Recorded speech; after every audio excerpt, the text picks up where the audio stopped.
ఈరోజు నా జీవితాన్ని నీ చేతుల్లోకి అప్పగిస్తున్నాను. నన్ను, నా కుటుంబాన్ని, నా స్నేహితులను నీ ప్రేమతో, నీ రక్షణతో చుట్టుముట్టు.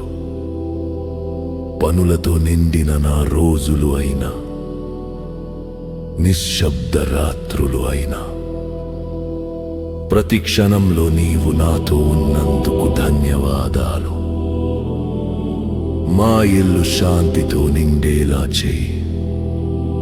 నా మనసు స్థిరంగా ఉండేలా చేయి. నా ప్రయత్నాలను దీవించి ఫలవంతం చేయి. ఈ ప్రార్థన చదివే ప్రతి హృదయానికి నీ శాంతి, ఆశ, బలం ప్రసాదించు. ప్రభువా, నేను నిన్ను ప్రేమిస్తున్నాను. యేసు పరిశుద్ధ నామంలో అడుగుతున్నాను. ఆమేన్.